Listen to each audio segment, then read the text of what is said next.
Little House on the Prairie series by Laura Ingalls Wilder. Book 2, Little House on the Prairie.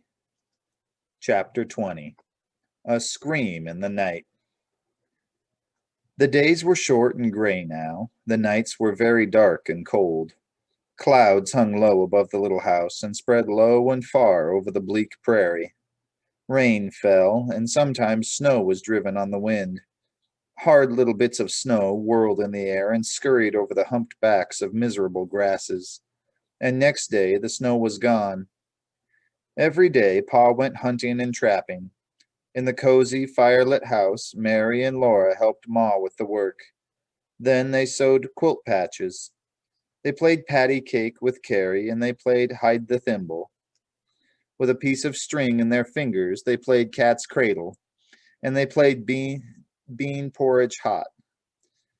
Facing each other, they clapped their hands together and against each other's hands, keeping time while they said, "Bean porridge hot, bean porridge cold, bean porridge in the pot, 9 days old. Some like it hot, some like it cold, some like it in the pot, 9 days old. I like it hot, I like it cold, I like it in the pot, 9 days old." That was true. No supper was so good as the thick bean porridge, flavored with a small bit of salt pork, that Ma dipped into the tin plates when Pa had come home cold and tired from his hunting.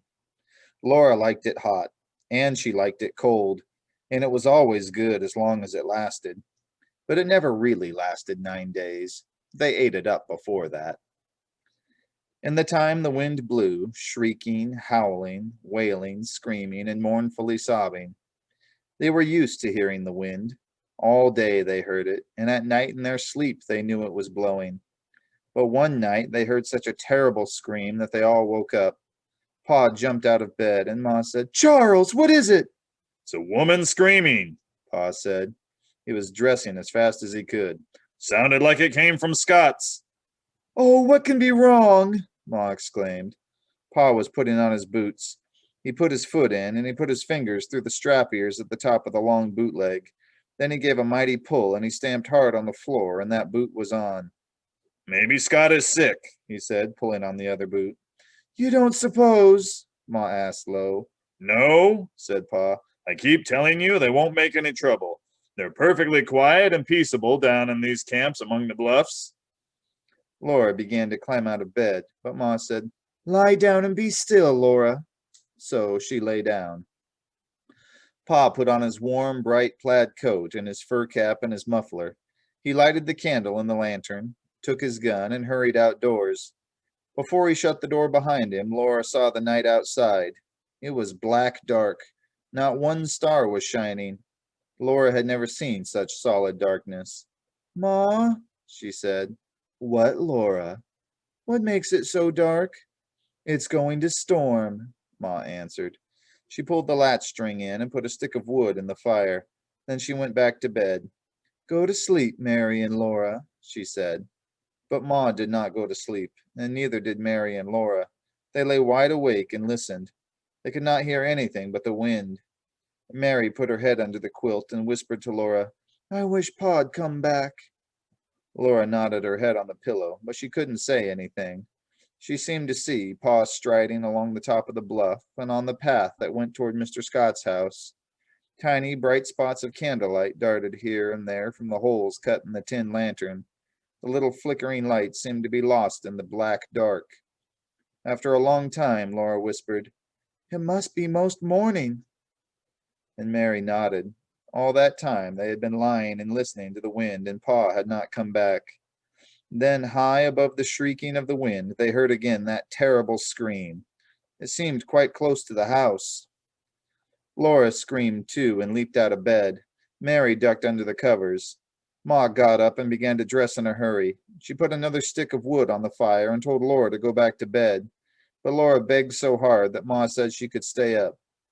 "Wrap yourself in the shawl," Ma said.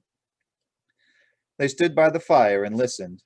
They couldn't hear anything but the wind, and they could not do anything. But at least they were not lying down in bed. Suddenly, fists pounded on the door, and Pa shouted, Let me in! Quick, Caroline! Ma opened the door, and Pa slammed it quickly behind him. He was out of breath. He pushed back his cap and said, Whew! I'm scared yet. "What was it, Charles?" said Ma. A panther, Pa said. He had hurried as fast as he could go to Mr. Scott's. When he got there, the house was dark and everything was quiet. Pa went all around the house, listening and looking with the lantern. He could not find a sign of anything wrong, so he felt like a fool to think he had got up and dressed in the middle of the night and walked 2 miles, all because he heard the wind howl. He did not want Mr. and Mrs. Scott to know about it, so he did not wake them up. He came home as fast as he could because the wind was bitter cold, and he was hurrying along the path where it went on the edge of the bluff, when all of a sudden he heard that scream right under his feet. I tell you, my hair stood up till I lifted my cap, He told Laura. I lit out for home like a scared rabbit. Where was that panther, Pa? She asked him. In a treetop, Said Pa. in the top of that big cottonwood that grows against the bluff there. Pa, did it come after you? Laura asked, and he said, I don't know, Laura. Well, you're safe now, Charles, said Ma. Yes, and I'm glad of it. This is too dark a night to be out with panthers, Pa said. Now, Laura, where's my boot jack? Laura brought it to him. The boot jack was a thin oak slab with a notch on one end and a cleat across the middle of it. Laura laid it on the floor with the cleat down, and the cleat lifted up the notched end. Then Pa stood on it with one foot. He put the other foot into the notch, and the notch held the boot by the heel while Pa pulled his foot out. Then he pulled off his other boot the same way. The boots clung tightly, but they had to come off. Laura watched him do this, and then she asked, Would a panther carry off a little girl, Pa? Yes, said Pa, and kill her and eat her, too. You and Mary must stay in the house till I shoot that panther. As soon as daylight comes, I'll take my gun and go after him. All the next day, Pa hunted that panther, and he hunted the next day and the next day.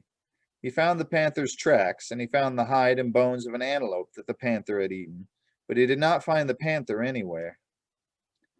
The panther went swiftly through treetops where it left no tracks. Pa said he would not stop till he killed that panther. He said, We can't have panthers running around in a country where there are little girls. But he did not kill that panther, and he did stop hunting it. One day in the woods, he met an Indian.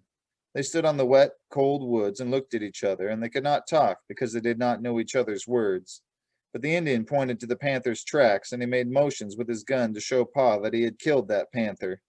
He pointed to the treetops and to the ground to show that he had shot it out of a tree, and he motioned to the sky and west and east to say that he had killed it the day before. So that was all right. The panther was dead. Laura asked if a panther would carry off a little papoose and kill and eat her too, and Pa said yes. Probably that was why the Indian had killed that panther.